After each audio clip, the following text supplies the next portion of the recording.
continuing our midweek morning. Thank you so much for joining us last week. We covered Leviticus chapter 21 and 22 last week.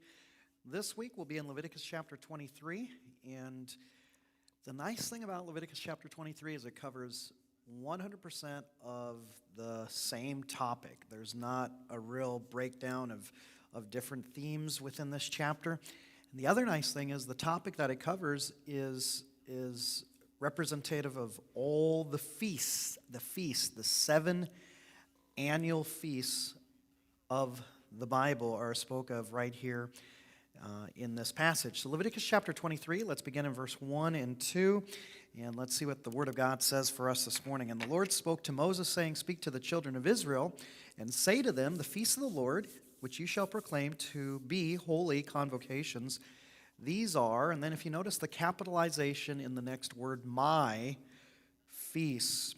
And so we see very clearly these feasts are unto the Lord. As was mentioned, there's 7 in total, and all of these represent an annual feast that would be performed by the children of Israel. So as the Lord is speaking unto Moses, Moses is instructed to speak unto the children of Israel. These are the feasts that are commanded to observe and to celebrate, and there are many things for those who are not of the children of Israel to learn from the feasts, but these were originally given to the nation of Israel and not to other nations. So this was specific to Israel. The feasts of the Lord are symbolic. They also have prophetic significance, and they were in fact called the feasts of the Lord. The theme of Leviticus chapter 23, which is seen and interwoven in every one of these feasts. If you were to pick out one word describing Leviticus chapter 23, the one word would be this: gratitude. Gratitude. That is the theme for each of these 7 feasts. It speaks of what God has done, but it also speaks of what God continues to give. That was the culmination of these feasts, to give remembrance of what God had done, but to give celebration and anticipation of what God would continue to do. Special displays of mercy, kindness, and providential care of God should be particularly remembered. So there was remembrance, but there was also an anticipation. And again, the underlying theme of all these feasts was gratitude. And so let's look at the first feast here, and we're going to look at each of these 7. It's going to be an overview. It's not going to be an in-depth study of these 7. I'm going to kind of outlay these 7 similarly to the way that the Bible does here. And it says here in the following verse, 6 days, verse 3, shall work be done, but the 7th day is the Sabbath of solemn rest, a holy convocation. You shall do no work on it. It is the Sabbath of the Lord in all your dwellings. The Sabbath was not properly a feast like the 7 feasts to follow in the chapter. So I said the first feast, but it really lays out the introduction to the feast.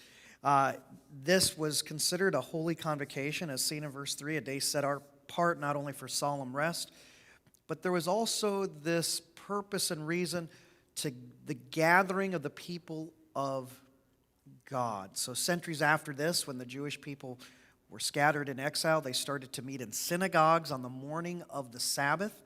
The only appointed place for sacrifice was at the altar at the tabernacle or the temple. Yet it may be that even before the establishment of the synagogue in exile, Israelites gathered on the Sabbath in holy convocation. What would they do on this day? They would meet together to pray, and they would meet together to hear the teaching.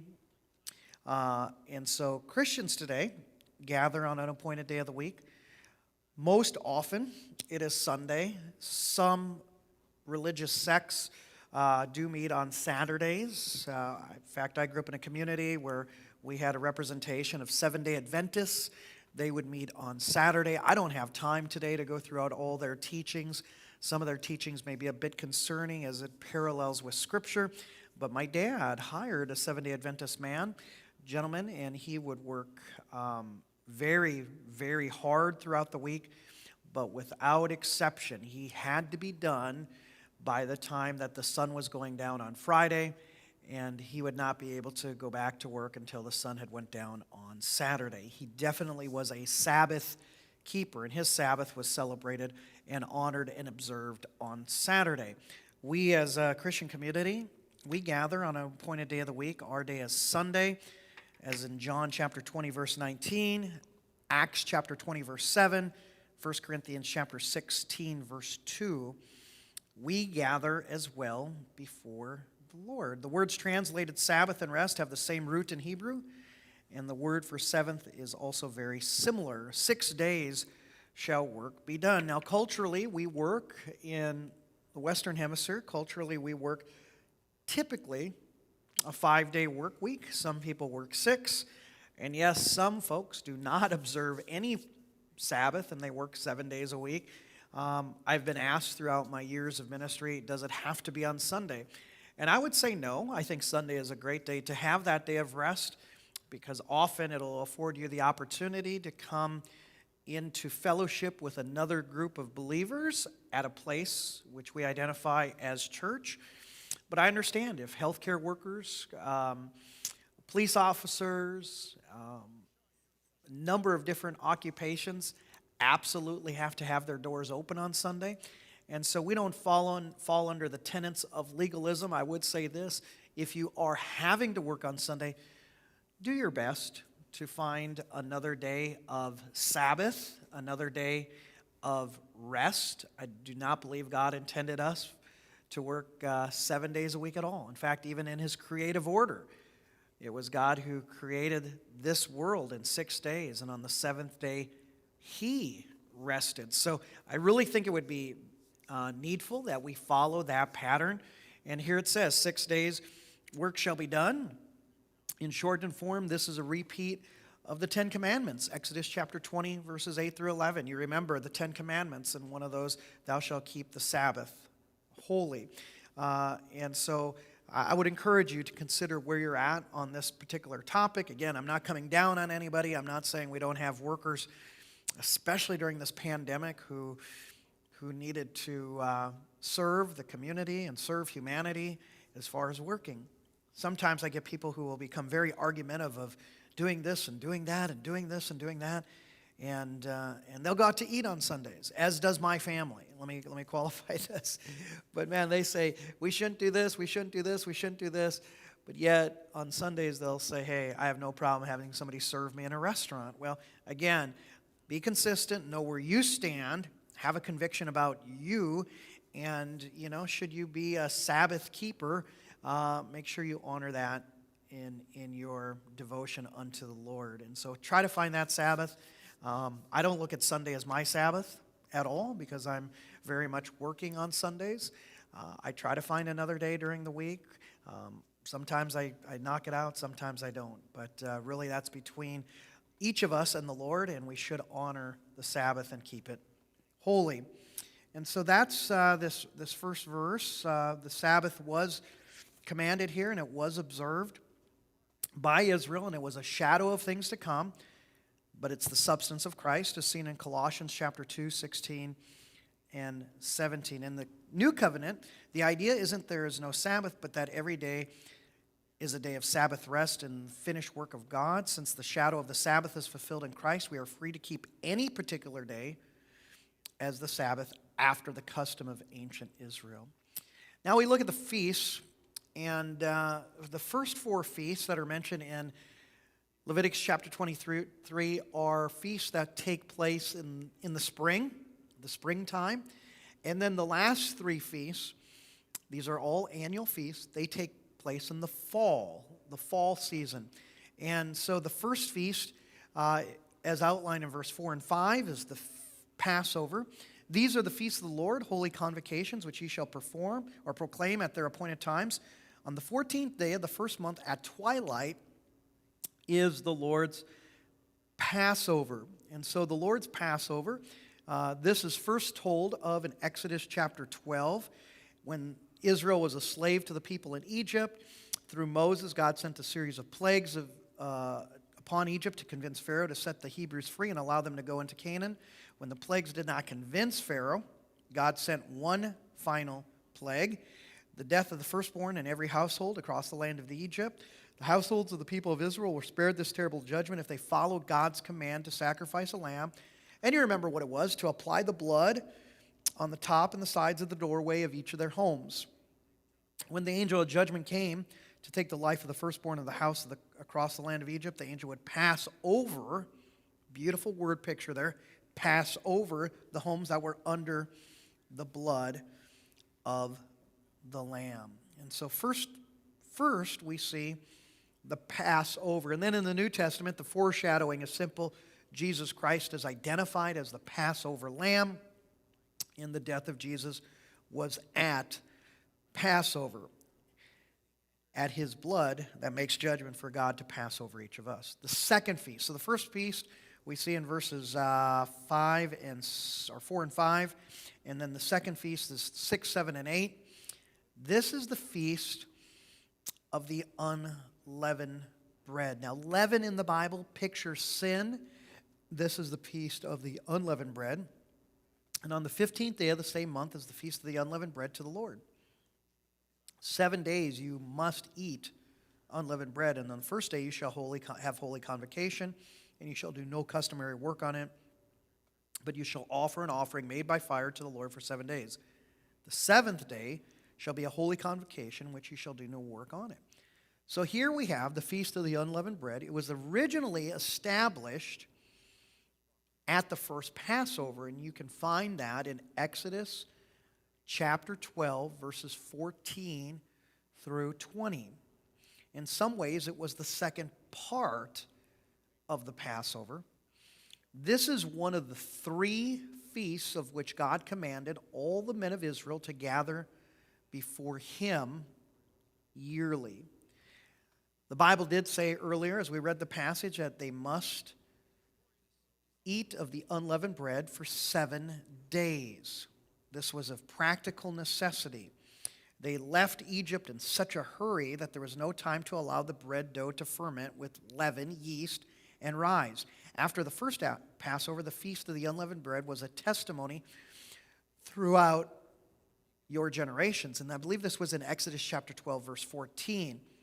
So spiritually speaking, this was an illustration of the purity of God. So first of all, you see the blood applied. Remember, the blood's applied to the side posts and the top, and the death angel would pass over. Then they would enter into the Feast of the Unleavened Bread, and this again was a beautiful picture of the purity of God. Israel to live out after the blood, being the deliverance of the Passover. Leaven, yeast, is a picture of sin and corruption, because we find in the Bible a little leaven influences or leaveneth the whole lump, and also because of the way leaven puffs up the lump, even as pride and sin makes us puffed up. The Feast of the Unleavened Bread means all this and more to Christians. I like what 1 Corinthians 5, 7, and 8 says. Therefore, purge out old leaven, that you may be a new lump, since you are truly unleavened. For indeed Christ, our Passover, you see the progression here, was sacrificed for us. Therefore, in the wake of Passover, I'm adding that commentary, in the wake of Passover, therefore let us keep the feast, not with old leaven, nor with the leaven of malice or wickedness, but with the unleavened bread of sincerity. Another word of that picture is purity and truth, 1 Corinthians 5, 7, and 8. For ancient Israel, there must have also been the practical, sanitary reason for removing all the leaven from the bread dough once a year. Leaven was put in bread dough by taking a small piece of leavened bread dough from a previous batch. As this was passed on from one day's lump of bread dough to the next, all throughout the year, it was possible for harmful bacteria to develop in the dough. Once a year, it was good to remove all the leaven and start all over with newly fermented leaven as a starter. Third feast. So here we have the Passover. Again, I love Leviticus 23, because if you ever want to do a study on the feasts, it's all right there. You don't have to go. Now, you can go to support passages and cross-references. You can do that. But if anybody were to ever say, what are the feasts of Israel, you can just zero in on Leviticus chapter 23, and they're all right there. We've covered the first 2, the Passover, and I think, too, in close proximity to the Passover immediately following was the unleavened bread. Number 3. Again, these 2 feasts, now this third one, as well as the fourth, are all done in the springtime. The third feast is the first fruits. Let's look what the Bible says. And the Lord This is Leviticus chapter 23, 9 through 14. And the Lord spoke to Moses, saying, speak to the children of Israel and say to them. Okay, he reminds them of who his audience is. Speak to the children of Israel. When you come into the land which I give you, and reap its harvest, then you shall bring a sheaf of the first fruits of your harvest to the priest. And he shall wave the sheaf before the Lord to be accepted on your behalf. On the day after the Sabbath, the priest shall wave it. And you shall offer on that day, when you wave the sheaf, a male lamb of the first year without blemish, as a burnt offering to the Lord. Its grain offering shall be 2/10 of an ephah of fine flour mixed with oil, an offering made by fire to the Lord for a sweet aroma, and its drink offering shall be of wine, 1/4 of a hin. You shall eat neither bread nor parched grain nor fresh grain until the same day that you have brought an offering to your God. It shall be a statute forever throughout your generations and all your dwellings. First of all, when we break this down, it says, when you come into the land which I give you. The feast of the first fruits, same feast, but it's called a different title, is called the Feast of Harvest in Exodus chapter 23, verse 16. It was not to be observed until Israel came in to the land of Canaan. So this was very specific. It could not be observed, or it was not observed until they came into the promised land, okay, into the land of Canaan. And then it also had to be observed the day after the Sabbath. God said, when you come into the land, and not if you come into the land. This was one of the three feasts which God again commanded all the men of Israel to gather before him yearly.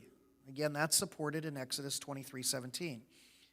Then you shall bring a sheaf of the first fruits of your harvest to the priest. This was a celebration of the coming harvest and the giving thanks for the harvest. The idea was to dedicate the first ripened stalks of grain to God. I remember my dad, being a farmer, he was always anxious. He really was. He was anxious to get into that first field. I remember clearly. I mean, you'd have to wait for the harvest to ripen. You'd have to wait for it to be ready. But many times, my dad would get a little bit of a projection of how good the crop would be that harvest. He would take the combine in, and he'd make a swath. He'd go through that, and he'd feel the grain. He'd touch the grain. Many of you know grain is weighted. He'd go to the cooperative elevator, and he'd have them do a sampling on the grain. What's the test weight of that grain?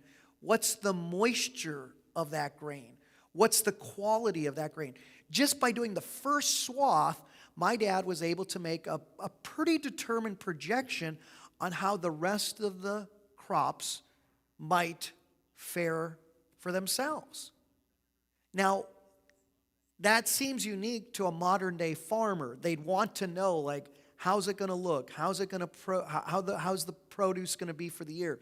What they would do in the Bible is they would take that initial produce or that initial crop, that initial fruit, hence the name, the first fruits. They would harvest it, they would give it to the priest, and after the Sabbath, the priest would do an offering. They would be giving a celebration of the harvest that had come in, but they'd also, much like my dad, they were able to glean a projection of what the rest of the harvest might look like. And so they were giving an appreciation for what had come in, but they were given a celebration of what yet was to be harvested. That was the first fruits offering. We have the same principle today. Last year at First Baptist Church, we had a great year. We saw a number of people get saved. We saw a number of people get baptized. We saw a number of people get added to the church. What that should do for our church is say, wow, God brought the increase. Wow, God brought the harvest. And we should be able to wave those individuals, those souls, unto the Lord. Like we saw the first Sunday of the year, the first Saturday and Sunday of the year, 3 people get baptized. First Sunday of the year, 3 people get added to the church. That should give us a great appreciation for what the Lord is doing, but it should also give us a great anticipation for what the Lord will yet do. So as the pastor, I do get excited. Yes, we saw 3 people added to the church on the first Sunday of the year. Now, can you imagine what it would be like if I said, oh, yes, we saw 3 people added to the church? Nobody would get excited about that. But hopefully as I get excited and give glory unto God, the first fruits, we can see more and more and more. Why? Because of the expectation of what God will do based on his past performance. God has done so much for us. This was the whole principle of the first fruits offering. It was a celebration of the coming harvest and a giving of thanks for the harvest. Again, this idea was to dedicate the first ripened stalks of grain to God in anticipation for a greater harvest to come. I mean, that was the excitement. That was the excitement. Thank you for the first ripened stalks. These stalks look great. Thank you for the harvest. And now there's a great anticipation of what was to come. On the day after the Sabbath, this would be, in the Old Testament, this would be on a Sunday. Here's the Lord's day prefigured, saith one, therefore prescribed and instituted of God, said commentator Trapp. Where waved the sheaf before the Lord. The sheaf was given to the priest who waved it in thanks and honor to God. Then there was an offering, as we saw earlier, of a 1-year-old lamb without blemish, together with a grain offering and a drink offering. By most accounts, this grain offering was made of 2/10 of an ephah, which was about 4 pounds or 2 kilograms of fine flour mixed with oil. The drink offering was to be a 1/4 hin of wine, which by most people's estimate was anywhere between 1 quart or 1 liter. On the day after the Sabbath, the priest shall wave it. The offerings of the first fruits was to be celebrated on the day after the Sabbath. Interesting, get this, that ended the Passover and began the Feast of the Unleavened Bread. The blood was applied.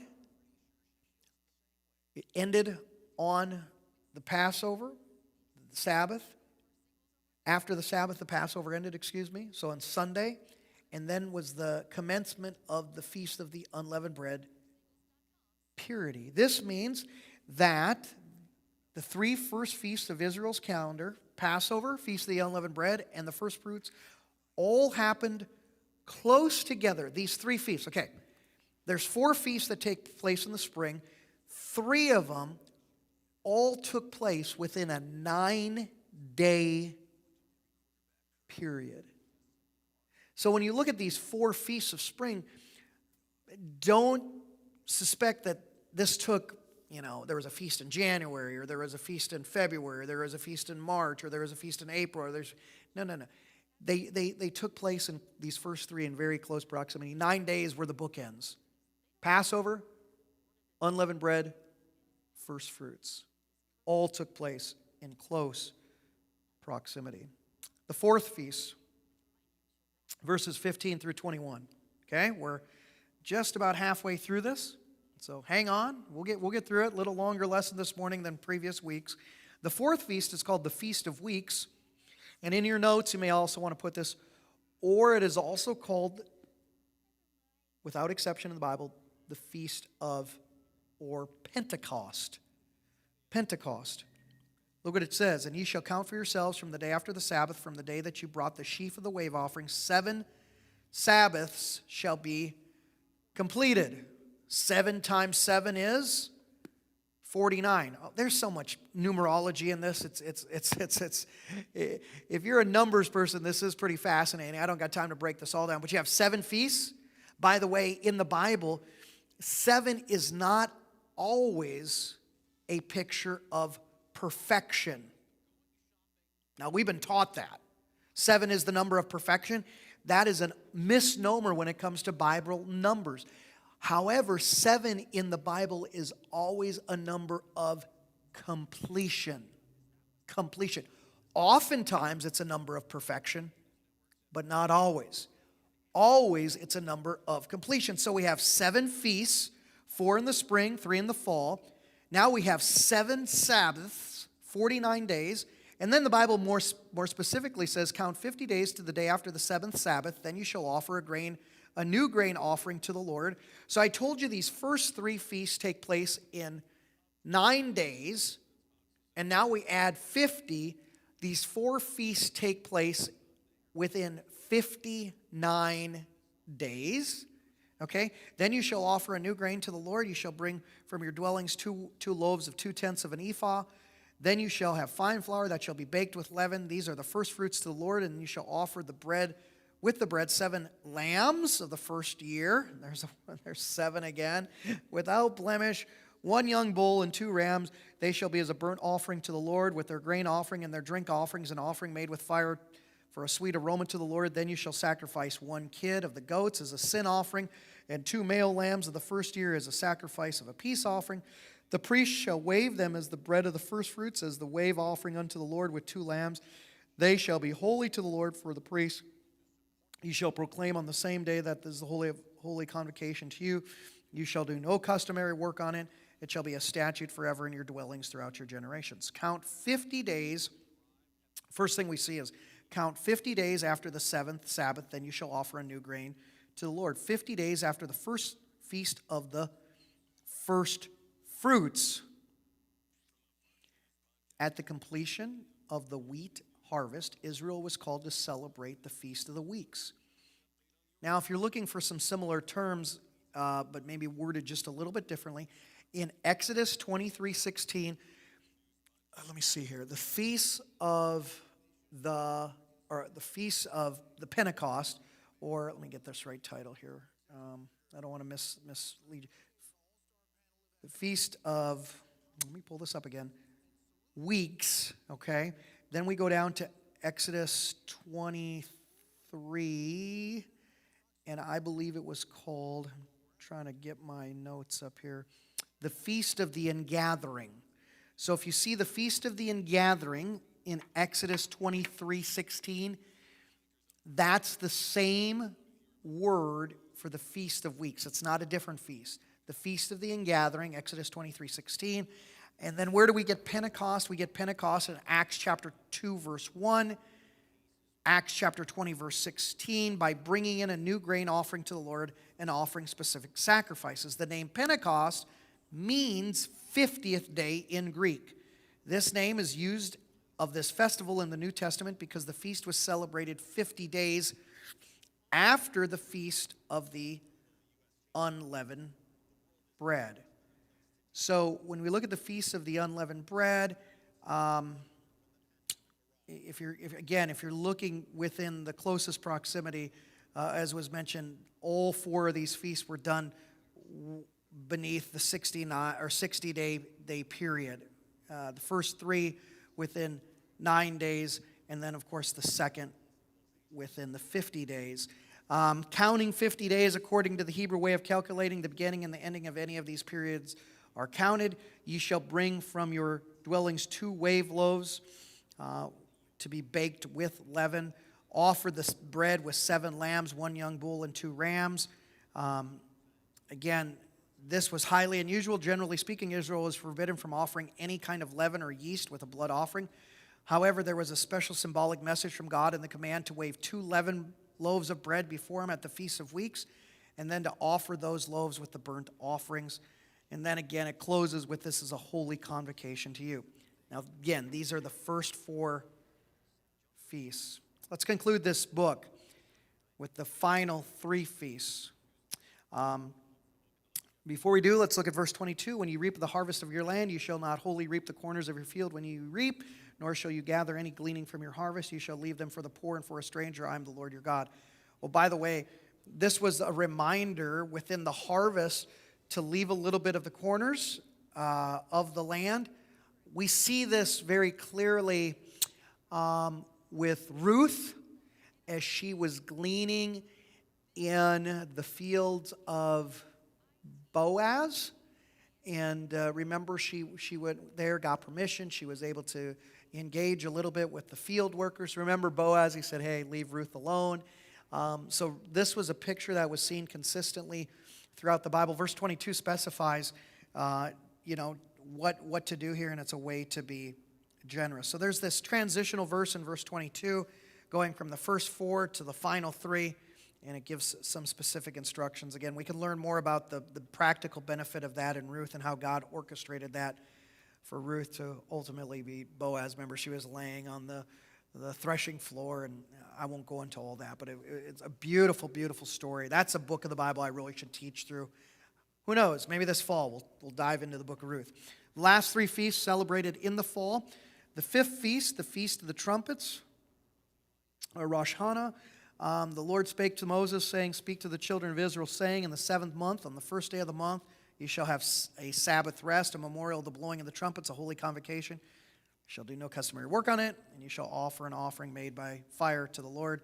In the 7th month, on the first day of the month of Tishri, on the Jewish ceremonial calendar, God called for a special day of Sabbath rest.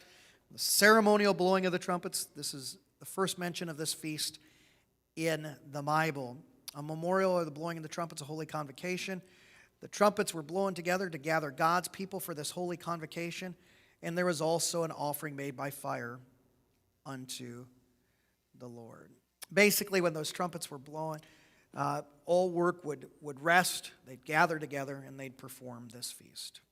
The 6th feast, 2 left. 6th feast, this is called the Day of Atonement, or Yom Kippur. The Lord spoke to Moses, saying, Also in the 10th month of the 7th month shall the Day of Atonement, and shall be holy convocation for you. You shall afflict your souls and offer an offering made by fire to the Lord, and you shall do no work on the same day, for it is the Day of Atonement, to make atonement for you before the Lord your God. For if any person who is not afflicted in soul on that same day shall be cut off from his people, and if any person who does any work on that same day, that person I will destroy from among his people. You shall do no manner of work. Okay, so very much emphasized. It shall be a statute forever throughout your generations, all your dwellings. It shall be to you a Sabbath of solemn rest, and you shall afflict your souls. And on the 9th day of the month, at the evening, from evening to evening, you shall celebrate your Sabbath. A few things here, and we'll hit our final feast. Also on the 10th day of this 7th month shall be the Day of Atonement. This was not a celebration feast, but this was a day to afflict the soul. It was humble recognition for sin. Again, 3 times it's emphasized. Stop working, stop working, stop working, afflict your souls. Again, not celebrating, but a humble recognition for the need of atonement. An offering was made by fire to the Lord. The priestly sacrifices and ceremonies for the Day of Atonement were clearly prescribed. I know it's back a number of weeks, maybe a month or so. Leviticus Chapter 16.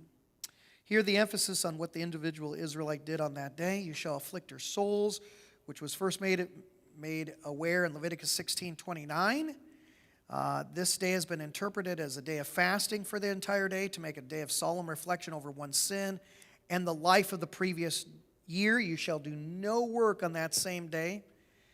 Any person who is not afflicted in soul on that same day shall be cut off from his people. This was a strong, super strong statement of command and punishment for the disobedience. Is unique among these instructions for the feast. In the strongest terms, God wanted his people on this day to focus solely on humble repentance and to cease from their work. Learn more about that feast in Leviticus chapter 16. Final feast. I know we've trekked through this Leviticus chapter 23 quickly. Final feast, the 7th feast. This Feast of Tabernacles or Sukkoth. Then the Lord spoke to Moses, saying, Speak to the children of Israel, saying, The 15th day of this 7th month shall be the Feast of Tabernacles for 7 days to the Lord. Again, we have 7. I mean, if you just went through Leviticus 23 and did a study on the number 7, it may be of a rich study. On the first day there shall be a holy convocation. You shall do no customary work on it. For 7 days ye shall offer an offering made by fire to the Lord, and on the 8th day you shall have holy convocation, and you shall offer an offering made by fire to the Lord. Again, we see here, the bookends of this. It's a sacred assembly. You shall do no customary work on it. These are the feasts of the Lord, which you shall proclaim to be holy convocations, to offer an offering made by the Lord to the fire, a burnt offering, a grain offering, a sacrifice, and drink offerings. everything on its day, besides the Sabbaths of the Lord, besides your gifts, besides all your vows, besides all your free offerings which you give to the Lord. Also, on the 15th day of the seventh month, when you have gathered in the fruit of the land, you shall keep the feast of the Lord for 7 days. On the first day there shall be Sabbath rest, and on the 8th day there shall be Sabbath rest. And ye shall take for yourselves the first day fruit of the beautiful trees, branches of the palm trees, the boughs of leafy trees, the willows of the brook, and ye shall rejoice before the Lord your God 7 days. And ye shall keep it as a feast to the Lord for 7 days in the year. So it's an annual feast. It shall be a statute forever in your generations. You shall celebrate it in the seventh month, and you shall dwell in booths for 7 days. All who are native Israelites shall dwell in booths. By the way, if you get a chance, you can look at this feast, Yom Kippur. We can look at it, Google image it, and you will even see how they set up their booths in, yes, New York City, the Jewish communities. Fascinating. It's just a fascinating picture. It's like, do people still observe these feasts? Jews from time to time do. When I brought them out, okay, let me go back. Who are native Israelites shall dwell in booths, and your generations may know that I've made children of Israel dwell in booths when I brought them out of the land of Egypt. I am the Lord your God. So Moses declared to the children of the Lord the feasts of the Lord. Again, it lasted 7 days, starting on the 15th day of the Jewish month. There was one additional day.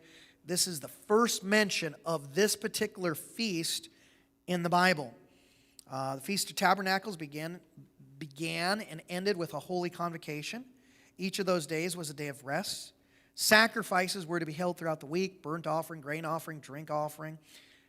Besides your gifts and beside all your vows, this is an important time to bring their personal gifts and vows and free will offerings to the Lord. Ye shall rejoice before the Lord your God for 7 days. Now, I did notice when I was studying for today, Leviticus chapter 23 does use the word brook as we're studying the brooks of the Bible. And this week, on Sunday, we're going to be looking at the brook of Gaash. And in the brook of Gaash, they find one person that's from that obscure region, and his name means rejoicing. There's a little word picture and imagery here. There was rejoicing. There was the willows of the brook that was mentioned earlier was commanded. There was to be a happy celebration of God's goodness and providence. You shall dwell in the booths, I had brooks on my mind, booths for 7 days. Israelite families were to camp out in shelters with branches of palm trees and leafy trees. Again, if you Google image the Feast of the Booths or Tabernacles, even in metropolitan areas, you can see some interesting booths being created. On the first day there shall be Sabbath rest. On the last day there shall be Sabbath rest as well. And then let's conclude. Leviticus 23. On Israel's calendar, 4 springs were grouped together. 3 fall feasts were also grouped. There is a separation of time between these 2 groups of feasts. The first feast, you may want to put this down in your notes, pointed to the work of Jesus in his first coming. Feast of the Passover clearly points to Jesus as the Passover lamb. Feast of the Unleavened Bread points to the time of Jesus' burial after his perfect, sinless sacrifice on the cross. The Feast of the First Fruits picture the resurrection of Jesus Christ. The Feast of Pentecost pictures the birth of the church and the harvest of souls that came from it. Between the first 4 feasts and the second 3 feasts, there's a significant time gap of almost 4 months. This was the time of harvest in Israel. Romans 11:25 says, until the fullness of the Gentiles has come. The second group of the last 3 feasts point to the events associated with the second coming of Jesus. Now again, this isn't stretched. The first 4, the first coming of Christ. The second 3, the second coming of Jesus Christ. We looked at what the first 4 showed in symbolism. Let's look at what the second 3 show in symbolism. The Feast of the Trumpet points to the ultimate convocation of God's people at the sound of the trumpet. Remember that? At the sound of the trump. So here we have the first 4 all pointing to Jesus Christ in his earthly ministry. We have the second 3 pointing to Jesus Christ in his eternal ministry. Jesus will be coming again at the sound of the trump. The Day of Trumpets or the Feast of Trumpets certainly point to that. The rapture of the church, 1 Thessalonians 4, verse 16 and 17. The dead in Christ shall rise first, and then we which were alive and remain shall be caught up together to meet the Lord in the air. 1 Thessalonians chapter 4, 16, 17, and following. That's the Feast of the Trumpets.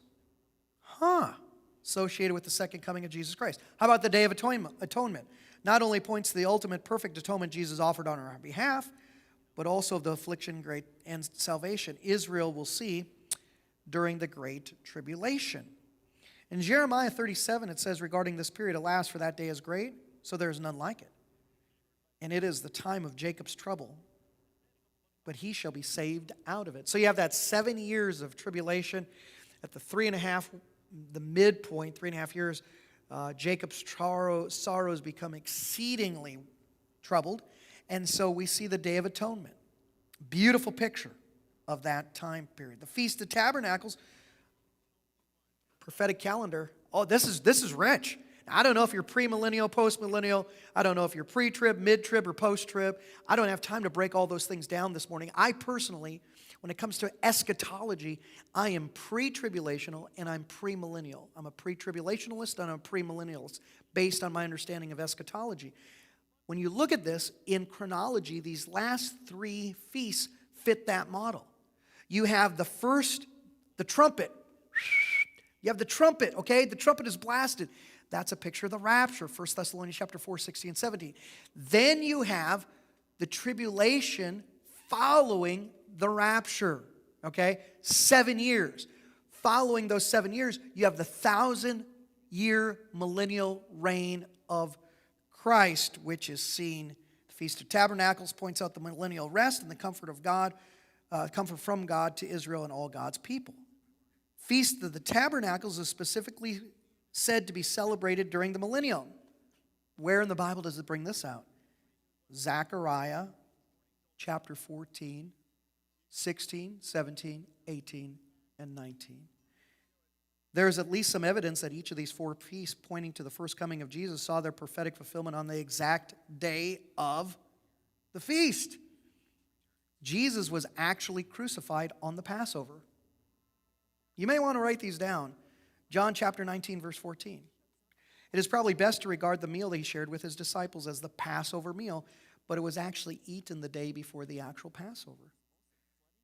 The body of Jesus was buried in his holy and perfect sacrifice acknowledged by God the Father during the Feast of the Unleavened Bread. Jesus rose from the dead on the celebration of the first fruits. Did Jesus rise again on the Sabbath? No, he rose again on the day after the Sabbath. Coincidental or providential? The day after the Passover's Sabbath. The church was found on the actual day of Pentecost. Acts 2:1. Now I know there is argument on that one. Some will say the church started with Jesus' words, and I will build my church, and the gates of hell shall not prevail against it. Upon Peter I build my church. Some people put the church age prior to Acts. The most popular view of when the church started was in the book of Acts on the day of Pentecost.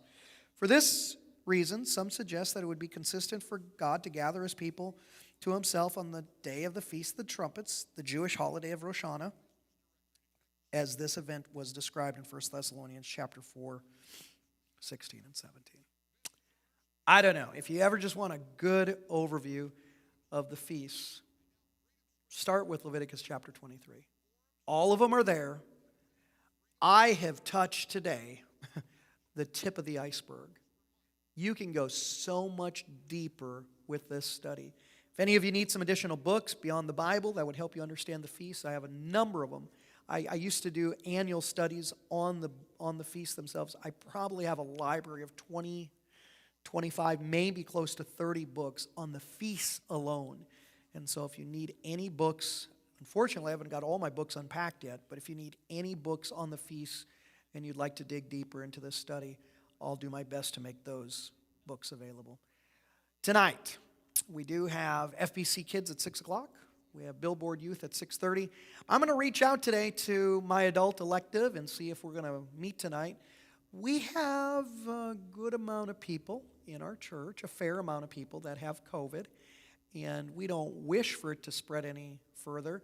Some of the folks that have COVID are saying it's very similar to the common cold, this particular variant, and some people have been taken down quite hard. And so we just want to be considerate, and I will let my class know today whether we're going to meet. I hope to, but if we don't, we will plan to resume next week. Stay tuned for announcement. I'm planning to go see June Lamb this afternoon if I can, if they'll let me in to see her. As far as I know, her procedure went well this morning. Continue to pray for June. Thank you so much for all that you do for the church, and we look forward to seeing you. If not tonight, we do look forward to seeing you, Lord willing, and if you're feeling well, and I guess they say if the creek don't rise, we'll see you on Sunday. 8:15, traditional service. 9:30, Sunday school. 10:30, our blended service. There's a number of meetings this week, so check. I know we have mission committee this week. I believe we have a few other meetings as well on Sunday of teams that are meeting. And then 6 o'clock, Sunday evening, we'll have our organizational Sunday. And so if you have any questions, contact the office or contact me directly. Look forward to seeing you on Sunday, and I am praying for you each day. Thank you. Have a great day.